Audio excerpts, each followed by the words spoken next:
Souvenez-vous, c'était un dimanche matin, au mois d'octobre 2013. Attention. Ça va, c'est bon. Un exceptionnel champion tire sa révérence, peut-être pas de la façon voulue. Il est à ce moment-là non loin de sa ville natale, et c'est sa dernière participation dans sa discipline de prédilection. 9 fois champion du monde, 78 victoires, près de 1000 spéciales remportées. Oui, Sébastien Loeb a marqué son temps et a marqué l'histoire du rallye. Oui, mais voilà, le même week-end où il s'en va, un autre Français avec le même prénom devient champion du monde. Raccourci saisissant de ce WRC 2013, le roi est mort, vive le roi, exit Sébastien Loeb, mais l'ère Sébastien Ogier s'ouvre. Oui, le championnat du monde des rallyes est vraiment magique. Salut à tous, ravi de vous retrouver. Merci d'être en notre compagnie pour ce DVD exceptionnel que vous trouvez une nouvelle fois avec le magazine Échappement. Merci de regarder les meilleurs moments du WRC 2013 et Dieu sait qu'il y en a eu. Un calendrier avec 13 épreuves sur 4 continents, tous les types ou presque de surface et un des événements de l'année qui va commencer dès la première manche la plus prestigieuse de toutes, sans doute le Monte-Carlo. Eh bien, c'est l'arrivée de Volkswagen en championnat du monde des rallyes.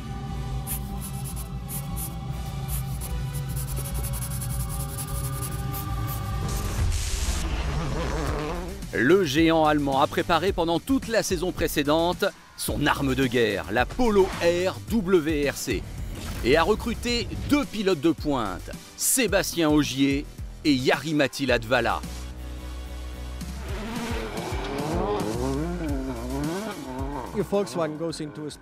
Si Volkswagen s'engage dans une discipline, c'est pour gagner. Mais on sait aussi à quel point c'est difficile d'arriver alors que d'autres constructeurs sont déjà très bien établis en WRC.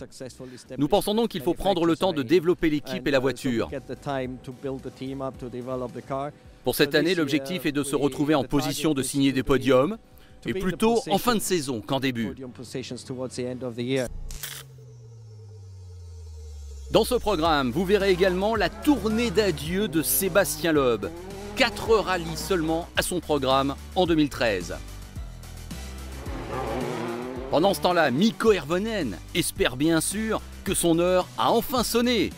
Mats Ösberg, lui, est propulsé chef de file chez Ford et chez l'équipe M-Sport. Et tout commence au mois de janvier 2013, entre le 15 et le 20 janvier, le rallye Monte-Carlo. La plus fameuse des épreuves, avec 3 types de pneus. Les pneus slick, les pneus hiver et les pneus cloutés. Il faudra prendre les bonnes décisions stratégiques. Départ de la toute première spéciale de la saison. Sébastien Ogier et la Polo Air WRC.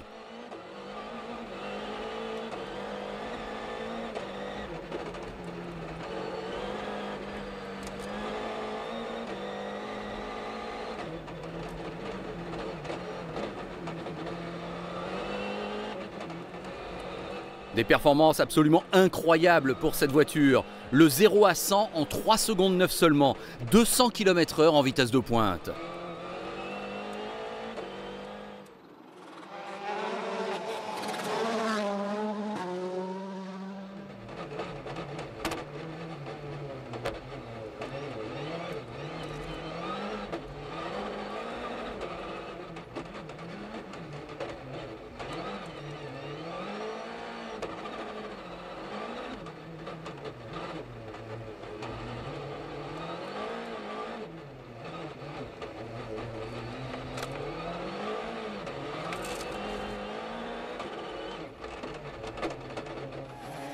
Sébastien Ogier à l'attaque, c'est le moins que l'on puisse dire, et tout de suite une frayeur pour le Français, toujours copiloté bien sûr par Julien Ingrassia.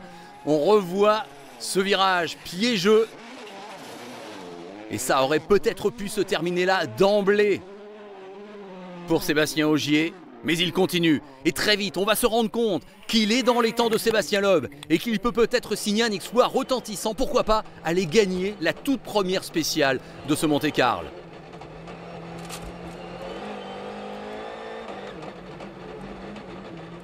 À ce moment-là, le chrono de référence de Sébastien Loeb, 27:35,5. Est-ce que Sébastien Ogier peut l'améliorer? Ce serait un coup de tonnerre dans le monde du WRC. Eh bien oui, 27:31,8.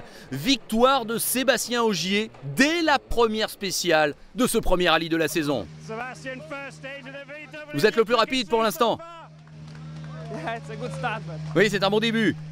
Il faut rester calme. Ça n'est que la première spéciale. Il y a encore 460 km. C'est rien, c'est rien. Incroyable sensation. Tout le monde est sous le choc dans le paddock du WRC. Oui, c'était incroyable. On avait du mal à le croire, franchement. Mais tout s'est bien mis en place, la position de départ, les conditions. On se disait qu'on pouvait le faire, mais on ne savait pas si Seb réussirait vraiment cet exploit. La réaction du côté de Citroën, Yves Maton. Non, on n'a pas été surpris, on sait que Sébastien Ogier est un pilote très rapide. On se souvient que lorsque Citroën est arrivé en 2003, on gagnait déjà des rallyes et on se battait pour le titre. Alors, Sébastien Ogier qui a donc frappé très fort d'emblée. Comment va réagir Sébastien Loeb? Car ils sont bien là dans ce rallye face à face, le duel des deux Français. Loeb va effectivement réagir et signer des temps scratch et il va prendre la tête du rallye. À la fin, ce sera bien la 6e victoire dans ce Monte-Carlo pour Sébastien Loeb et Daniel Elena. Sébastien a des conditions très difficiles dans le Turini actuellement. Ouais, c'est inconduisible. Il y a de la neige, on n'a pas de grippe du tout. On doit piloter en pleine ligne droite à 30 km/h maximum. Si on va plus vite, on perd la voiture et on se retrouve dehors. C'est terrible. On a fait la ligne pour les autres, ça n'était vraiment pas bien comme situation. Et pourtant, Sébastien Loeb donc s'impose et marque d'emblée 25 points au championnat du monde des pilotes. Il prend donc la tête de ce classement, mais on sait qu'il ne fera que 3 autres rallyes dans la saison. Donc c'est vraiment une épreuve un petit peu particulière là qui s'est disputée au Monte-Carlo, mais avec cette belle victoire de Sébastien Loeb et Sébastien Ogier. Donc pour son premier rallye avec Volkswagen, se classe 2e. Ça a été un grand bonheur, mais vous savez, le Monte-Carlo, c'est un rallye à part. Ça ne révèle pas la fiabilité de la voiture ni la puissance du moteur. C'est un événement unique, ce qui veut dire que gagner le Monte-Carlo ne signifie pas que vous serez performant toute la saison.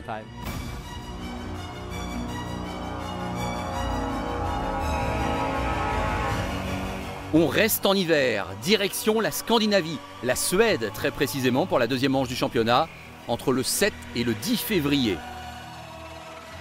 On pensait bien qu'elle allait arriver assez vite. On veut parler bien sûr de la première victoire de Sébastien Ogier.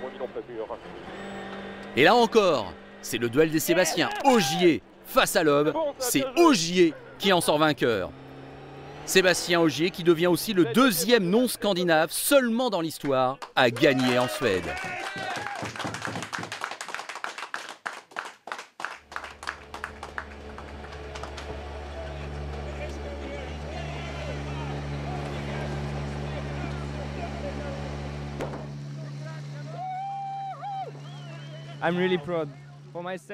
Je suis très fier pour moi, pour toute mon équipe, parce qu'on est parti de 0 l'an dernier et on a abattu un travail énorme pour développer la voiture, jusqu'à atteindre donc ce niveau. Franchement, après 2 rallyes, être à ce niveau, justement, c'est incroyable.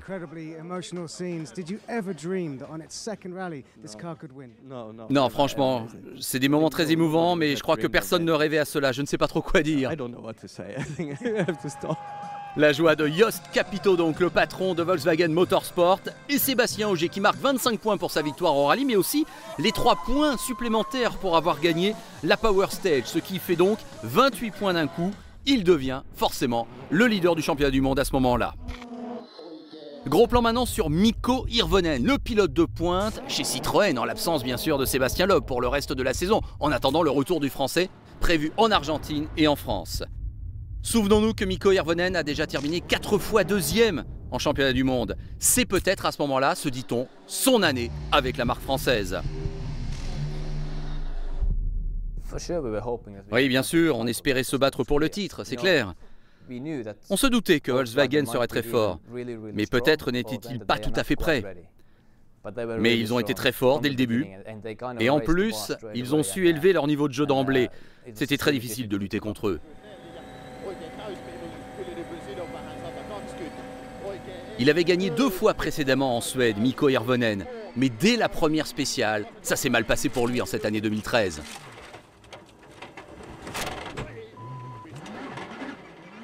Oui, sorti pour le Finlandais, c'était déjà une image qui allait devenir symbolique pour cette année. Ah, ça peut arriver, vous savez, ce genre d'accident, ça arrive 10 fois en Suède chaque année. Et cette fois, c'est tombé sur moi et c'est fini. C'était vraiment pas grand-chose, juste un peu de survirage et vous savez, la plupart du temps, on s'appuie sur le mur de neige et on est capable de revenir sans aucun problème. Mais pas cette fois, c'est très frustrant. On avait mis beaucoup d'espoir dans ce rallye et ça aurait été important d'avoir un bon début de saison, mais ça n'est pas arrivé. Alors, est-ce que Mikko Hirvonen va prendre sa revanche à la 3e manche du championnat du monde, le rallye du Mexique, qui s'est déroulé entre le 7 et le 10 mars? Eh bien la réponse, elle est négative, puisque d'emblée, il va être frappé par une crevaison qui va lui coûter très très cher.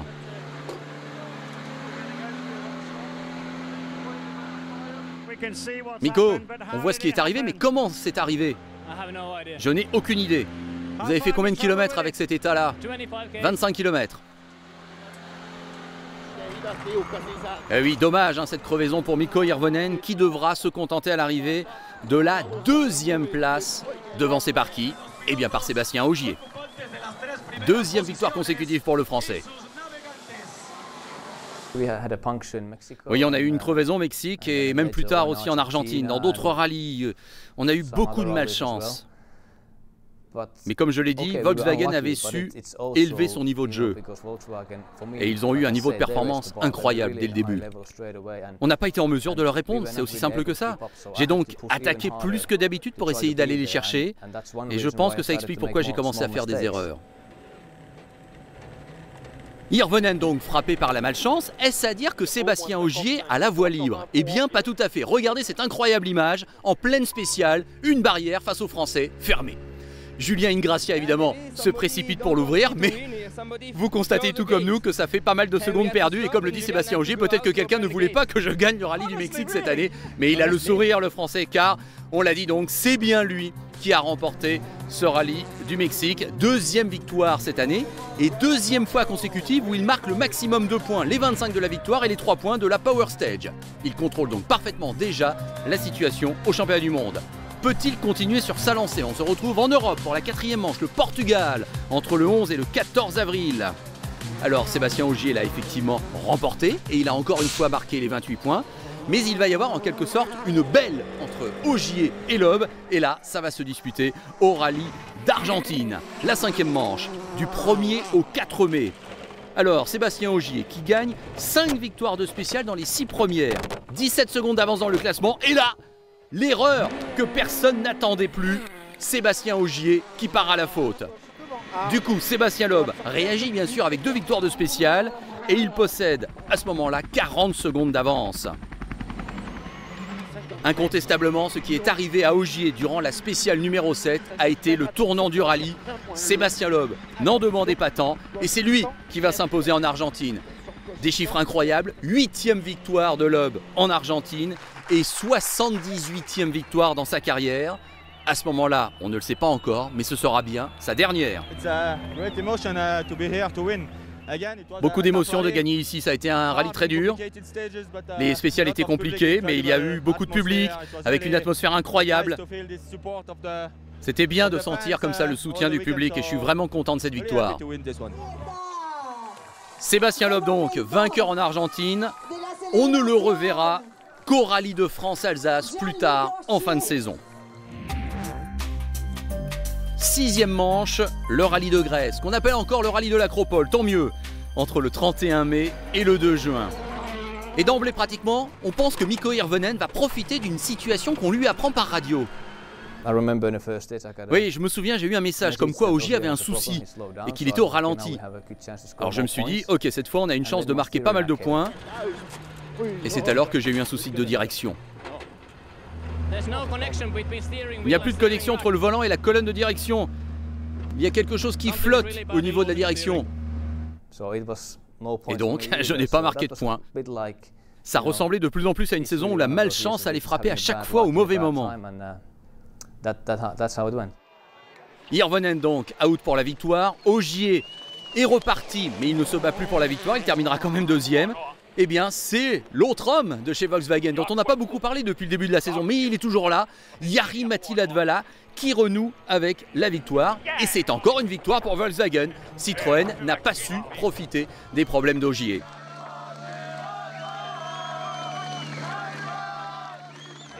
Ah, c'est fabuleux. Ça a été un début de saison assez difficile pour moi. Et gagner ici, évidemment, ça fait du bien. Il y a 10 ans, j'avais commencé ma carrière justement dans ce rallye de l'Acropole. C'était mon premier rallye en championnat du monde avec une WRC. Gagner 10 ans plus tard, c'est sensationnel. On approche de la mi-saison. Et à ce moment-là, au niveau du classement du championnat du monde, la situation est quand même assez claire. Sébastien Ogier domine largement devant Jari-Matti Latvala. Sébastien Loeb n'a été là que 3 fois. Il est toujours 3e au championnat du monde devant Mikko Hirvonen qui a disputé lui tous les rallyes depuis le début de la saison.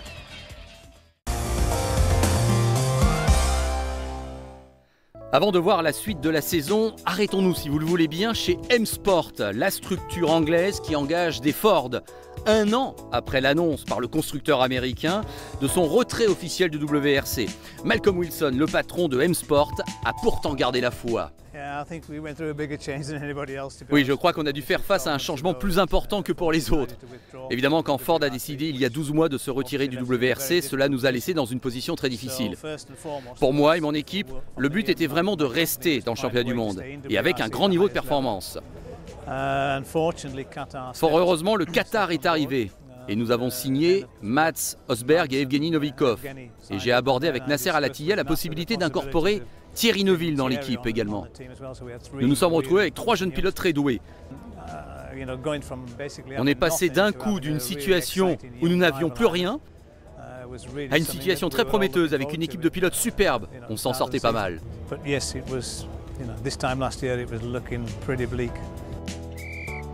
Alors, gros plan sur Mats Osberg, le Norvégien, annoncé comme le leader chez M-Sport. Le problème, c'est que sa saison a mal commencé, avec un crash au Monte-Carlo, puis des problèmes en Suède où il va quand même se classer à la 3e place au final.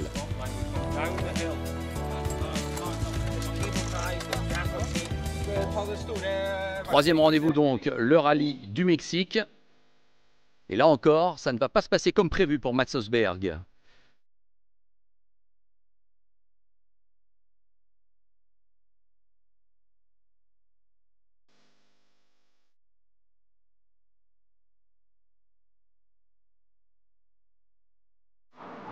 C'est à ce moment-là le premier rallye sur Terre, bien sûr. Ça ne commence pas si mal que ça pour le pilote norvégien, puisqu'il signe quelques victoires en spécial.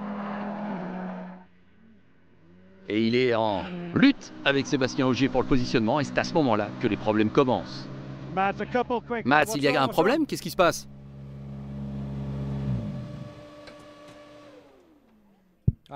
Non, je dois repartir. En fait, c'est un problème d'embrayage et d'alternateur. Mats Osberg sera obligé de renoncer définitivement peu après.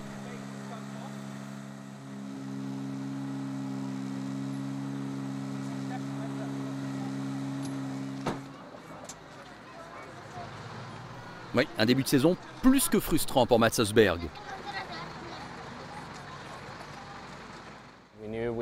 C'est dommage parce qu'on savait qu'on serait dans le rythme, on le savait bien avant le début de la saison. On avait fini avant, dans les saisons précédentes, une vingtaine de rallyes consécutivement, sans souci, en tout cas sans accident ou abandon. Donc commencer la saison avec autant de problèmes dans les 3 premières manches a été difficile à vivre. On a dû attaquer très fort au Mexique et au Portugal. Au Portugal, on a été en tête, mais on a eu un problème de communication et on s'est crashé malheureusement.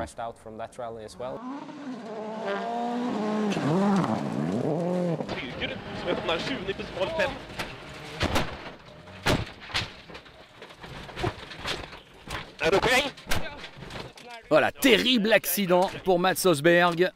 Des problèmes au Portugal donc, mais également en Grèce. Au début pourtant on ne s'est pas trop inquiété, on se disait qu'il y avait une raison à tout cela et qu'on pourrait rebondir au rallye suivant. On savait qu'on en avait la capacité. On est arrivé en Sardaigne en voulant vraiment aller de l'avant. Et ça allait bien, encore une fois, jusqu'à un nouveau problème de com dans la voiture et on a eu un accident. Ça faisait donc 2 gros accidents à la suite, sans compter l'Argentine où j'ai fait une erreur et heurté une pierre, ce qui a arraché la roue. Il fallait vraiment commencer à se poser et à se demander pourquoi tout cela nous arrivait. Et on était déjà à la mi-saison. Une situation avec beaucoup de frustration.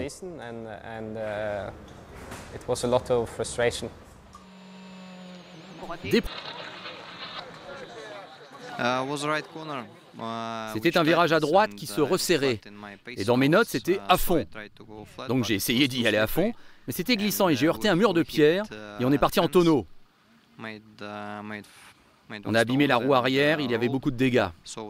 Et je ne pense pas qu'on pourra repartir.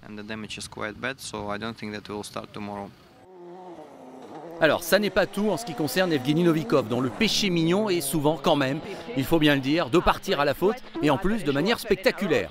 Regardez ces images. On est en Suède, bien sûr.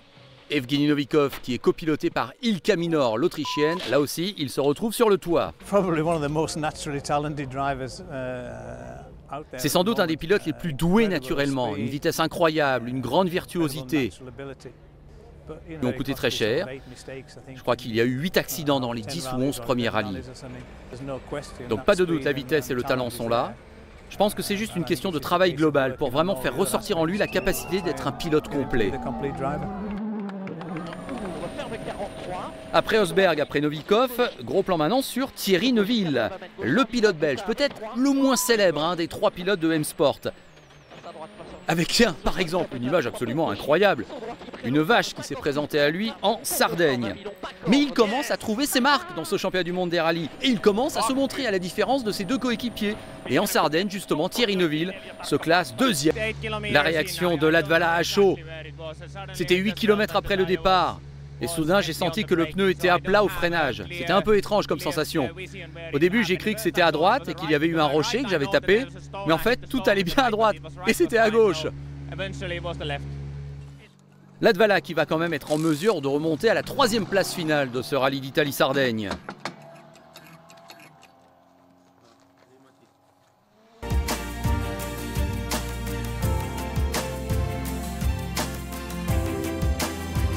Fabuleuse image que c'est WRC qui décolle sur cette bosse. Nous sommes à ce moment-là à la mi-saison avec un mini-break qui va avoir lieu durant le mois de juillet. Sébastien Ogier, 64 points d'avance sur Latvala et Thierry Neuville qui apparaît dans le très haut du classement à la 3e place. Volkswagen et Ogier incontestablement sur orbite pour aller chercher les titres mondiaux.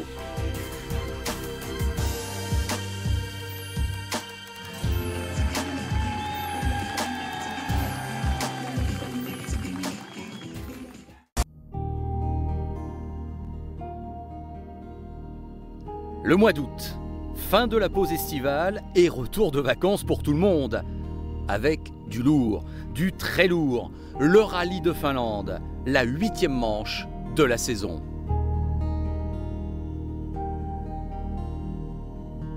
La Finlande, le berceau du rallye, une terre de légende. Un rallye que tous les pilotes veulent remporter au moins une fois dans leur carrière. Myhimpää, Mökkiperä, Ounin pohja, Ruuhimäki. Des noms qui font rêver, des noms de spécial, mythiques. Mihinpää, Mökkiperä, Uninpohja, Ruuhimäki. Tous les spécialistes de rallye connaissent ces noms et connaissent pratiquement par cœur le parcours. La vitesse y est absolument incroyable. Les bosses sont présentes et du coup les sauts font plusieurs dizaines de mètres. C'est un défi à la fois mécanique pour les voitures, mais physique et mental pour les pilotes. Les Finlandais bien sûr ne rêvent que d'une victoire à domicile.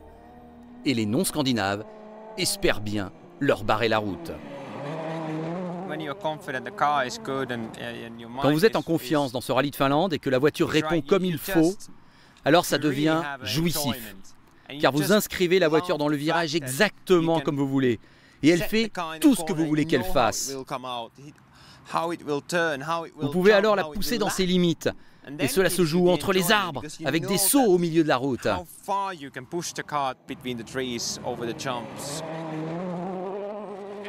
Une évocation quasi mystique de Jari-Matti Latvala pour son rallye, le rallye de Finlande. Hélas pour lui, ça va mal se passer. Dès la deuxième spéciale, problème pour le Finlandais. Il ne gagnera donc pas cette édition 2013.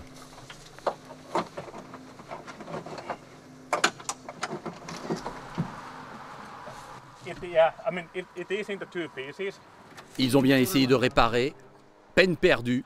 Latvala est out pour la victoire. La sensation de la première journée, c'est Thierry Neuville qui la porte. Le pilote belge, 25 ans seulement, est en tête.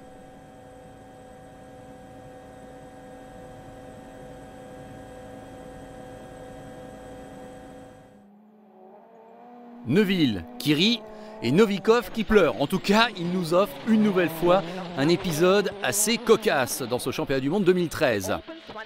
Dans un premier temps, il connaît un accident.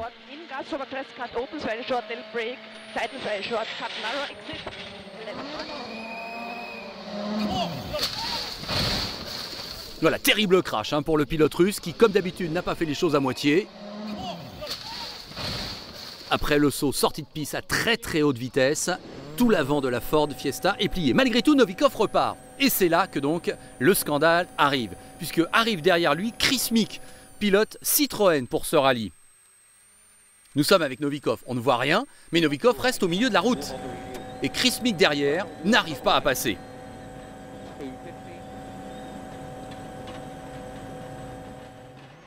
Le Russe qui bloque littéralement l'Irlandais qui commence bien évidemment à s'énerver.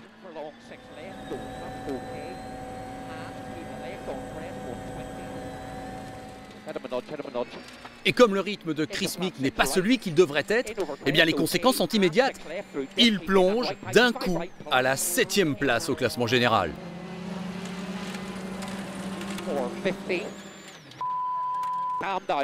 Le ton monte à l'intérieur de la Citroën. Cette fois, Chris Mick a perdu complètement patience. Il veut passer. Oui, mais plus facile à dire qu'à faire. À ce moment-là, Novikov continue toujours avec Mick derrière. Et ça y est, enfin, Chris Mick trouve l'ouverture. Mais le mal, il est fait. Et quand on voit cette image, on se dit que ce jour-là, à ce moment-là, on a vraiment assisté à une scène incroyable. Deux voitures qui se suivent dans une spéciale comme ça en Finlande. Oui, on ne verra pas ça souvent. À l'arrivée, regardez l'image absolument incroyable de la Ford d'Evgeny Novikov, qui ne voyait rien donc à l'avant, qui n'a rien vu à l'arrière non plus, et Chris Mick qui essaye de rester calme. Vous n'êtes pas content du tout, bien sûr. Écoutez, on essaye tous d'avoir une marge de sécurité, et on parle bien de sécurité ici en Finlande. Il aurait dû s'écarter, c'est un sport sérieux. Voilà, l'image vraiment étonnante de ce rallye de Finlande, ce jeu du chat et de la souris, on va dire ça comme ça, entre Novikov et Mick, mais enfin Mick a quand même été victime de la situation. Alors, Mikko Hirvonen, on a vu tout à l'heure que Jari-Matti Latvala, hélas pour lui, ne gagnera pas à domicile. Est-ce que Hirvonen peut reprendre le flambeau côté Finlande? Eh bien non. Oh la frayeur pour Mikko Hirvonen qui se retrouve après un 360 dans le bon sens et qui repart finalement quelques secondes seulement de perdu.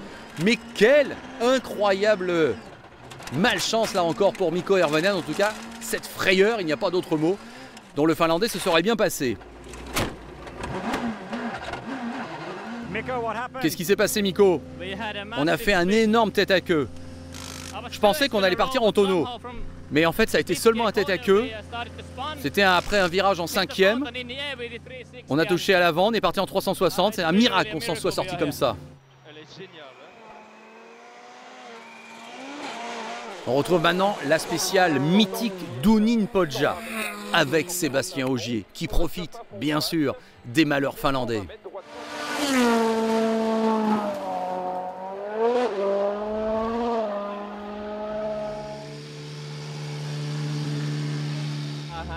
Je disais depuis longtemps que j'attendais avec impatience de faire cette spéciale avec une WRC. C'était une première pour moi, c'était fabuleux. Et Sébastien Ogier qui a battu le record à cette occasion de cette spéciale mythique d'Unin Podja.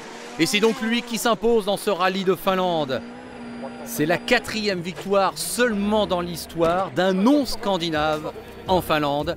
C'était possible, Volkswagen l'a fait, Sébastien Ogier l'a fait.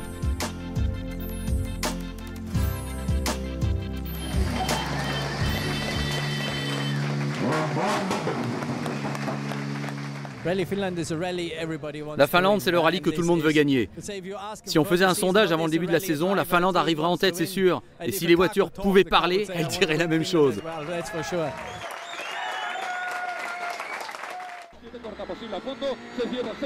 Alors Sordo, plus que quelques mètres à parcourir. Dans sa carrière, 34 podiums. C'est un grand moment. C'était serré avec Neuville car il attaquait fort. Au début, j'étais peut-être un peu en dedans, et ensuite j'ai attaqué de plus en plus, et ça fait du bien. Un podium inattendu toutefois pour ce rallye d'Allemagne. Sordo, Hirvonen, Neuville, ils sont là. Mais la déroute de Volkswagen qui était complètement inattendue et qui empêche donc Sébastien Ogier d'être titré dès ce rallye d'Allemagne. Alors Sébastien Ogier, direction l'Australie, à l'autre bout du monde, pour pouvoir là aller chercher le titre mondial. Il ne faut pas que Thierry Neuville se classe deuxième de cette épreuve, en partant du principe qu'Ogier gagne. Du côté des forces en présence, on était dans un virage en deuxième, j'ai dû arriver 5 ou 10 km/h trop vite, pas plus, évidemment. Et le résultat, hélas, vous le voyez comme moi. Chris Meek out, il reste 3 pilotes à se battre pour la victoire, Ogier, Neuville et Hirvonen. On rappelle qu'Ogier peut être champion du monde s'il gagne et si Hirvonen se classe devant Neuville, à savoir si Neuville donc n'est pas deuxième. Et pour l'instant, c'est exactement ce qui est en train de se passer. Ogier est en tête, devant Hirvonen et devant Neuville. Donc pour l'instant, virtuellement, Sébastien Ogier est champion du monde. Ogier en tout cas qui a parfaitement rempli sa mission. Il remporte ce rallye d'Australie. C'est sa 6e victoire de la saison. Derrière, on s'intéresse à Hirvonen-Neuville. Hirvonen semble bien parti pour conserver sa 2e place. Mais c'est soudain le coup de théâtre. Dans la toute dernière spéciale, crevaison pour Hirvonen. Regardez la déception dans le club Volkswagen qui s'apprêtait déjà à célébrer le titre de Sébastien Ogier. Mais Sébastien Ogier n'est pas champion du monde. Pourquoi? Parce qu'à cause de la crevaison de Mikko Hirvonen, eh bien évidemment il a abandonné sa 2e place et c'est Thierry Neuville qui en a profité. Donc Thierry Neuville se classe 2e et c'est exactement ce qu'il ne fallait pas pour Sébastien Ogier. Il manque un seul petit point à Sébastien Ogier pour être titré. La célébration donc est remise à plus tard. Et elle est sans doute remise à la prochaine manche, le rallye de France-Alsace où, tiens, Sébastien Ogier retrouvera sur sa route un certain Sébastien Loeb qui disputera son dernier rallye.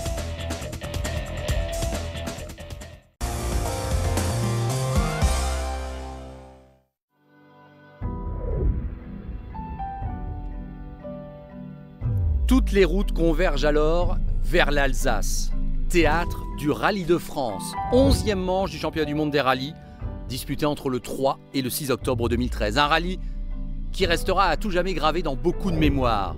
Retour de Sébastien Loeb en WRC après 6 mois d'absence. C'est son dernier rallye, il l'a annoncé, chez lui donc, en France, en Alsace. 9 fois champion du monde, près de 900 victoires en spécial. C'est évidemment une légende que Sébastien Loeb. Le problème, c'est que c'est aussi le rallye, celui de France et d'Alsace donc, qui doit permettre à Sébastien Ogier de devenir champion du monde, pratiquement dans la ville natale de Sébastien Loeb, Haguenau. Et tout va commencer dès la toute première spéciale qui se trouve être la Power Stage. C'est une originalité de ce rallye de France 2013. Neuville doit absolument la gagner s'il ne veut pas que Sébastien Ogier devienne instantanément champion du monde.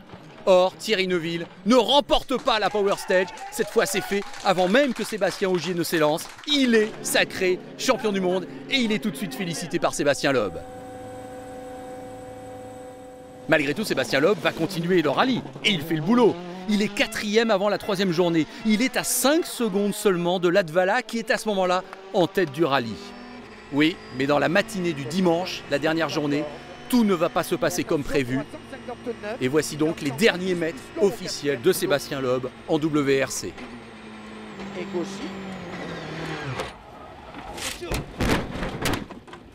Ça va, c'est bon. Incroyable mais vrai, accident, tonneau pour Sébastien Loeb et Daniel Elena. Tout s'est joué dans ce virage. C'est l'abandon pour le Français. Il n'y aura donc pas de 79e victoire dans sa carrière. Tout se termine là et c'est évidemment une déception.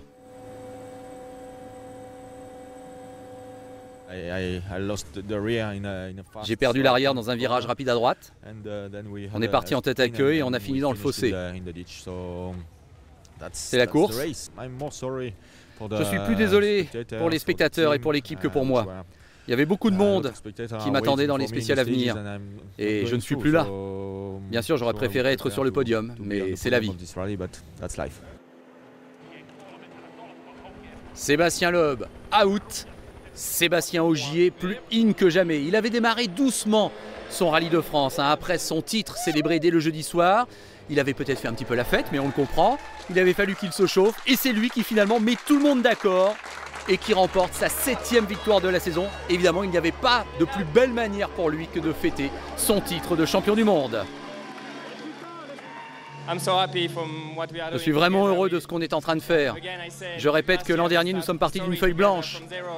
Ça a renforcé nos liens entre nous tous dans l'équipe et je suis fier d'apporter ce titre et ces victoires. Il nous reste maintenant à aller chercher le titre constructeur, ce qui signifie beaucoup pour Volkswagen. Ce sera la cerise sur le gâteau. Tout un symbole, Sébastien Ogier, vainqueur et champion du monde, succédant à Sébastien Loeb. On repense à ce transfert, oui c'était risqué, mais pour moi le plus important était la possibilité de faire tout le championnat.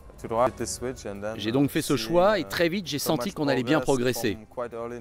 On a bien apprivoisé le comportement de la voiture et on a trouvé nos marques. Être 5 fois de suite sur le podium, c'était incroyable. Honnêtement, je me suis senti mieux cette année, plus à l'aise avec la voiture, plus calme aussi.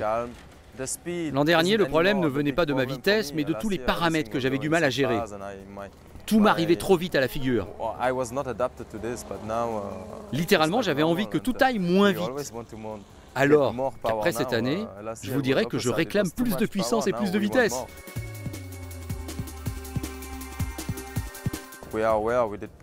On sait qu'on a bien progressé, on a travaillé dur pour cela et ça a payé.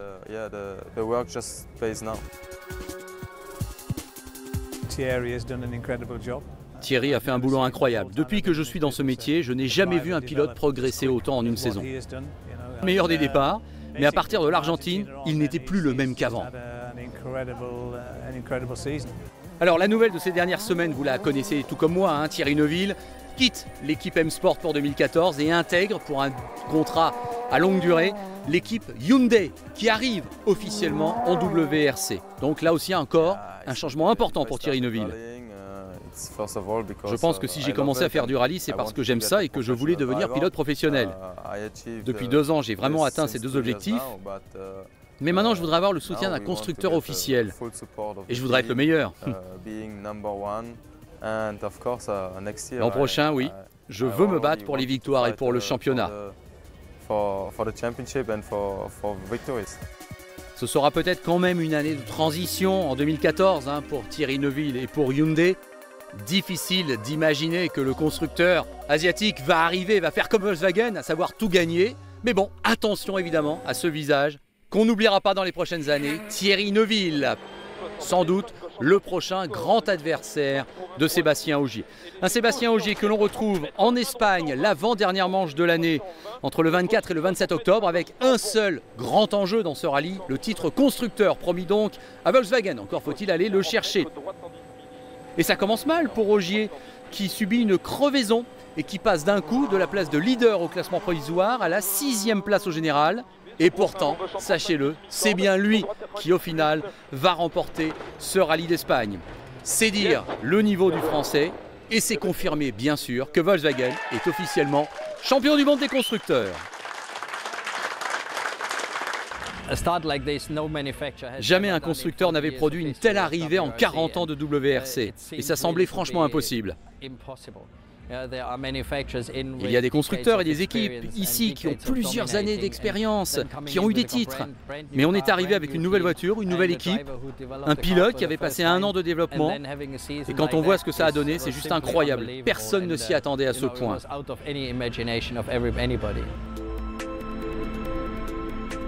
Du coup, c'est une sorte d'épreuve de gala qui a lieu En fin d'année, en Grande-Bretagne, au Pays de Galles, pour la toute dernière manche de la saison, entre le 14 et le 17 novembre. Est-ce que Sébastien Ogier va vouloir finir la saison avec une nouvelle victoire? Est-ce que les autres vont en profiter? On pense bien évidemment à Mikko Hirvonen, qui n'a rien gagné en cette année 2013, si difficile pour lui. Eh bien non, ça ne sera pas encore le cas. Le Finlandais va connaître de nouveau un accident.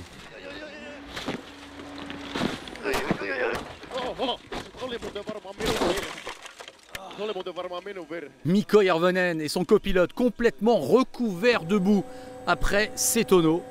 Une nouvelle désillusion, un nouvel abandon. Et on apprendra quelques jours plus tard que Mikko Hirvonen quitte Citroën et revient en 2014 dans l'équipe M-Sport de Malcolm Wilson. Autre accident dans ce rallye de Grande-Bretagne, Robert Kubica qui bénéficiait d'un volant officiel chez Citroën. En fait, le Polonais va connaître deux séries tonneaux, deux accidents séparés qui vont lui faire évidemment complètement renoncer à cette épreuve. Oui, on est parti en tonneau, je pense que c'est juste une petite erreur de note. À l'endroit où j'aurais dû freiner, en fait j'étais à fond. On était venu ici pour prendre de l'expérience et hélas on a fini deux fois dans le fossé.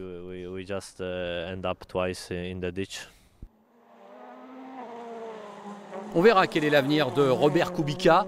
Au moment où je vous parle, on ne sait pas s'il sera titularisé chez Citroën ou s'il aura un autre programme. En tout cas, Kubica, champion WRC2 en cette année 2013, mais un petit peu brouillon quand même. Et quand on parle de pilote brouillon, on pense aussi à Evgeny Novikov. Eh bien, il s'est rappelé au bon souvenir de tout le monde en connaissant un nouvel accident. C'était dans la spéciale numéro 11. Et on a le sentiment qu'il n'y en a qu'un qui est inatteignable en quelque sorte, et par la pression, et par l'enjeu, et par les événements. C'est Sébastien Ogier qui contrôle toujours aussi bien la situation. Victoire du Français. Alors, son premier succès en Grande-Bretagne, la 9e victoire en cette année 2013, et la 16e dans sa carrière.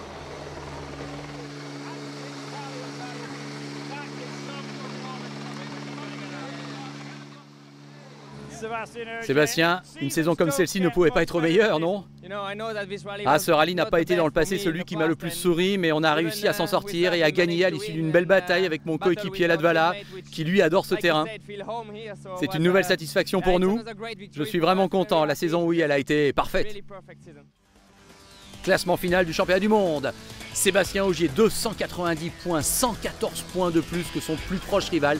Thierry Neuville, donc officiellement deuxième du championnat du monde.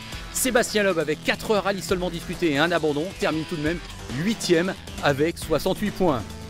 Au championnat du monde des constructeurs, donc, le titre c'est pour Volkswagen qui devance de fort belle manière, il faut l'avouer, l'équipe Citroën qui a connu, c'est l'évidence même, on ne va pas le nier, une année 2013 très difficile avec seulement 3 victoires. Mais Citroën sera toujours présent en 2014. Ce sera difficile sans doute d'aller chercher Sébastien Ogier et Volkswagen. En tout cas, vous avez revécu avec nous le premier sacre de Sébastien Ogier, la domination de Volkswagen, la retraite de Loeb. Oui, la saison 2013 a été riche en événements et en émotions. Merci beaucoup d'avoir dégusté ce DVD et ces fabuleuses images en notre compagnie grâce au magazine Échappement. Et comme on dit dans ces cas-là, eh bien rendez-vous l'année prochaine, en 2014. Salut à tous.